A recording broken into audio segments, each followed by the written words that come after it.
مریض کو، سخت مریض کو ایسی ادویات جو مجبوری بن جائے اس کی گنجائش اور اجازت دیتے ہیں. محتاط علماء تو اس میں بھی بہت ساری چیزیں پہلے بیان کرتے ہیں، لیکن اس نے کہا جی میرا نشہ دینا ہے شفا کے لیے.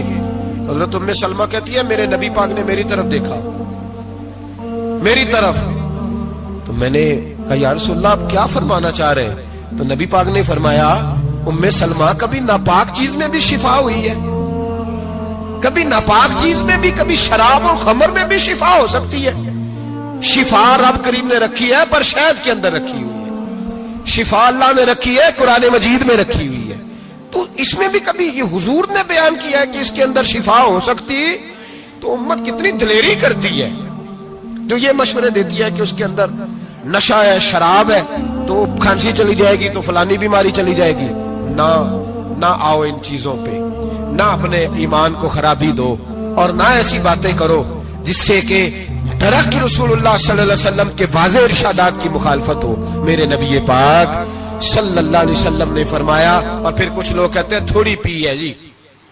اب تو میں تجزیے میں پڑھ رہا تھا کہ ایسی شراب ایجاد ہو گئی ہے، لوگ شراب پیتے ہیں اور وہ مست بھی رہتے ہیں، کار بھی چلاتے رہتے ہیں، کہتے ہیں جی نہیں ہمارا ذہن معاف نہیں ہوا تو یہ والی صحیح ہے، نشہ نہیں لاتی.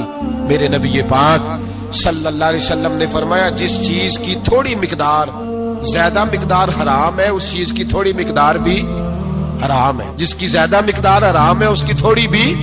تو خمر اور شراب اگر فل پینا جائز نہیں تو تھوڑی پینا بھی جائز، یہ حرام ہے اور حرام تھی اور قیامت تک حرام ہی رہے گی. میرے نبی پاک صلی اللہ علیہ وسلم نے منع کیا اور حضور نے اظہار ناپسندیدگی فرمایا، اور میں 40 دن تو عبادت ہی قبول نہیں ہوتی شراب پینے والے جب تک سچی توبہ نہ کرے. ایک دن صحابہ بیٹھے تھے سارے، حضرت ابو بکر صدیق بھی تھے، فاروق اعظم بھی تھے، عثمان غنی بھی تھے، ڈھیر ساری تعداد تھی صحابہ کی، سارے تشریف فرما تھے. حضرت عبداللہ ابن عمر رضی اللہ تعالیٰ عنہ حدیث کے راوی ہیں، اور مستدرک للحاکم کے اندر ابن حبان کے اندر یہ روایت موجود ہے. فرماتے ہیں صحابہ نہ بات کر رہے تھے، اور بات یہ کر رہے تھے کہ یار لوگوں کو گناہوں سے کیسے روکا جائے، لوگوں کو گناہوں سے گفتگو. صحابہ یہ کر رہے تھے. عبداللہ ابن عمر کہتے ہیں بیٹھے تھے اور یہ گفتگو کر رہے تھے کہ گناہوں سے پلاننگ جی ہوتی تھی. ان کی جو محفلیں ہوتی تھی نا بیٹھ کے، وہ خوش گپیاں نہیں ہوتی تھی، بلکہ وہ تبلیغ کی، جد و جہد کی، لوگوں کو برائی سے منع کرنے کے لیے بیٹھتے تھے، اس پر منصوبہ بندی کرتے تھے، پلان کرتے تھے، آگے ترتیب دیتے تھے. گفتگو ہو رہی تھی تو اب آپس میں بات ہونے لگی کہ کون سا گناہ زیادہ برا ہے جس پر سب سے پہلے کام کیا جائے. تو دور ایک صحابی بیٹھے تھے، ان کا نام تھا عبداللہ ابن عمر. ایک عبداللہ بن عمر ہے اور ایک عبداللہ ابن عمر ہے. حضرت عبداللہ ابن عمر دور بیٹھے تھے، بڑے سمجھدار سیانے باریک بین آدمی تھے. تو حضرت عمر فاروق اپنے بیٹے سے کہنے لگے جا عبداللہ ابن عمر سے پوچھ کے آ کہ سب سے سخت گناہ کون سا ہے. توجہ ہے میرے بھائیوں، ادھر دیکھیے گا میری جانب، پوچھ کے آ کہ سخت گناہ کون سا ہے.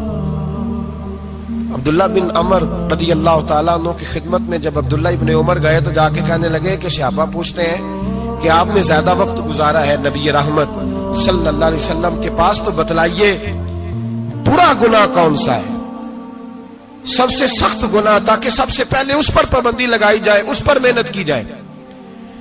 تو حضرت عبداللہ ابن عمر کہنے لگے صحابہ کو جا کے بتا دو کہ سب سے برا گناہ شراب پینا ہے، سب سے برا گناہ، اور یہ ام الخبائث ہے، برائیوں کی جڑ ہے، گناہوں کی ماں ہے، یہ بنیاد ہے، باقی گناہ اسی سے شروع ہوتے ہیں.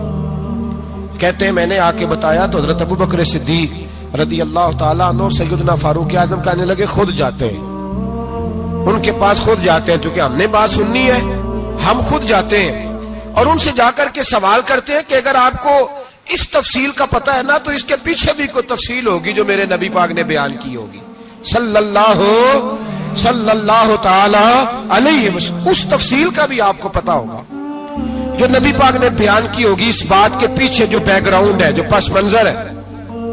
فرماتے ہیں کہ ہم اٹھے، عبداللہ ابن عمر کے پاس گئے، ان سے جا کے پوچھا کہ جناب آپ نے یہ تو فرمایا ہے شراب ام الخبائث ہے، تو اس کے پیچھے پس منظر کیا ہے؟ تو عبداللہ ابن عمر کہنے لگے یہ میں نے اپنے پاس سے نہیں کہا، یہ میں نے نبی پاک سے سنا ہوا ہے حضور سید عالم صلی